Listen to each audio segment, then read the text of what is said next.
What I'm about to tell you is a true story from a few years ago, back when I was a college student, and to this day, it gives me chills just thinking about it. And trust me, after hearing this, you will never look at dating apps the same way again. Hello everyone, my name is Sam. I grew up in New Jersey. Most of my neighborhood was Indian American, so naturally, my closest friends were Indian too. These guys were incredibly smart, always thinking about business, investing, and money. I was the same way. Since I was a kid, I wanted to get rich and live a big life. During senior year of high school, I kept asking them what career would get me the fastest. Almost every one of them said the same thing: computer science. So me and my friends locked in. We took college courses early, got into a decent university, and my friends kept me focused. I wanted to party, but they always told me the same thing: just wait 1 year, grind now, enjoy later. At that time, I hated hearing it, but they were right.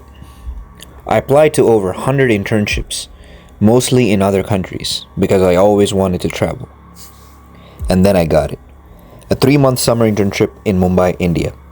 I was the happiest guy alive. Growing up, whenever I stayed at my friends' houses, their moms cooked amazing Indian food. I was obsessed with it.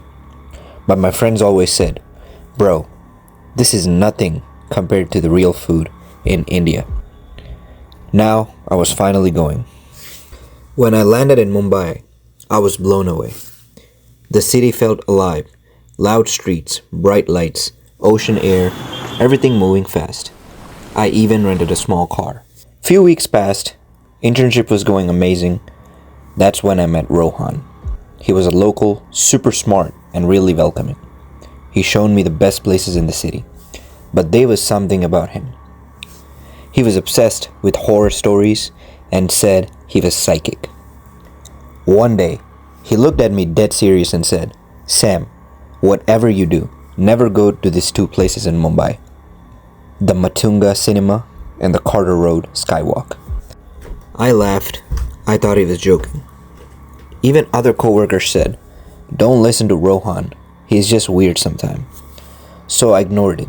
Then things changed. After about a month, I got bored. I downloaded a dating app. I was just scrolling when I saw her, Maya. She was the most beautiful way that didn't even feel real. Almond eyes, dark lashes, bronze skin, and long black hair. But her bio made me pause. It said, "Dating me is haunting. The room freezes right before I breathe down your neck." I thought it was just an edgy flirting, so I swiped right. It was an instant match. She messaged me right away. "Hey." Then other text. "Hello?" I smiled, but I felt weird about it. But it was interesting. Later that night, I replied. She answered instantly. "My name is Maya. You must be Sam." Then she asked, "Are you around here?" I decided to test it and said, "Yeah, you're really pretty. Let's meet tomorrow at Missile House at 2:30 p.m. She said yes immediately. No hesitation. Next day, I sat there expecting to get stood up. 10 minutes later, she walked in. And she looked even better than the photos. For a second, I just froze. I don't usually get nervous, but something about her felt different. Almost too intense. We started eating. She was sweet, calm, even showed me how to eat properly. But something fell off. Everyone in the restaurant was staring at me. Not quick looks, full, silent stares. Like I didn't belong here. I told myself it was just because I was foreign. But I couldn't shake the feeling. After lunch, she wanted to hang out more, but I had to leave for work. She smiled, but I saw the disappointment in her face. That night, she told me, "From today, I'm only free after 9:30 p.m. I asked her why.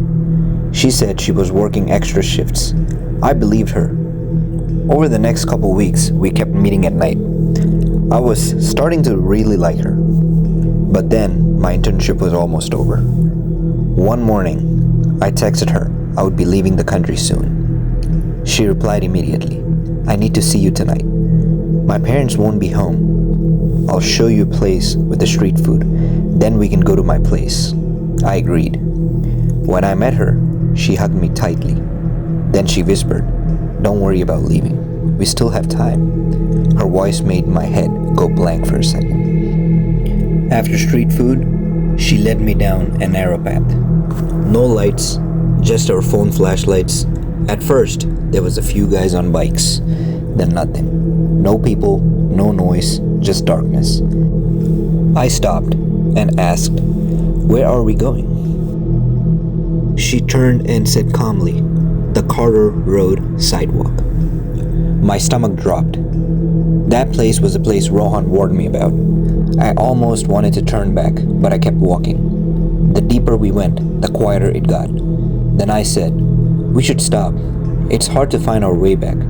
She smiled faintly, then whispered, don't worry, this is a loop. It's going to be beautiful.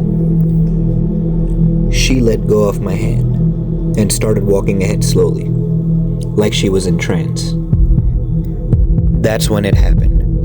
My chest got heavy, hard to breathe. My hand turned cold, and the air felt wrong. I looked at her, and her skin looked pale under the flashlight. Too pale. I tried to speak. Hey, is everything good? Wow! I feel good! It was Rohan, and I answered fast. He was screaming, dude, where are you? I said, I'm on a date. He cut me off immediately. He said, stop walking right now. My heart instantly dropped.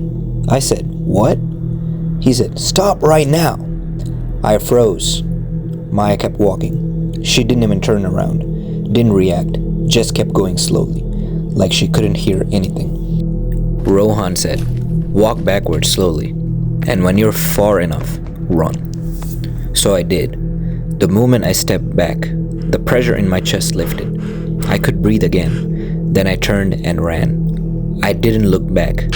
I reached my car shaking and drove straight to Rohan's place. When I got there, he gave me a drink. He said, drink this, it'll protect you. I didn't ask anything, I just drank it. That night, I slept deeper than I ever had in my life.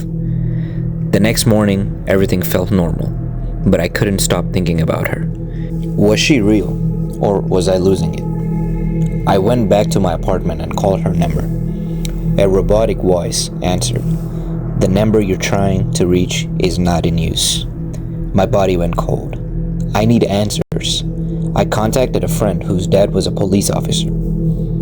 I lied, said I wanted to surprise my girlfriend. He gave me an address. I drove there immediately. An old house, quiet street. I knocked. An old man opened the door and said, can I help you? I said, I'm looking for Maya. The moment I said her name, his face changed. He started crying, right there on the spot. I froze. Sir, are you okay? He said through tears, my daughter, Maya, died 6 years ago. My world stopped. He continued, she was into black magic. She hurt her pet, and then she took her own life. My legs went weak. I said, no, that's not possible. I was just with her. He slowly pulled out a photo. That was her. I looked at it. It was her. Exactly her. Everything clicked. The staring in the restaurant, the empty seat feeling, the silence around me. I wasn't alone. I was talking to someone nobody could see. I whispered, I'm sorry, and ran back to Rohan. I told him everything. He looked at me and said, she attached herself to you. That skywalk was her way of trying to keep you forever. I couldn't breathe. Then he said, but you're safe now. I handled it last night. I never asked what that meant. I didn't want it to know.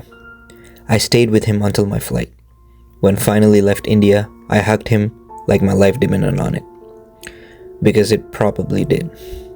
And even now, sometime I dream about that walk, that silence, and her voice saying, "This is a loop."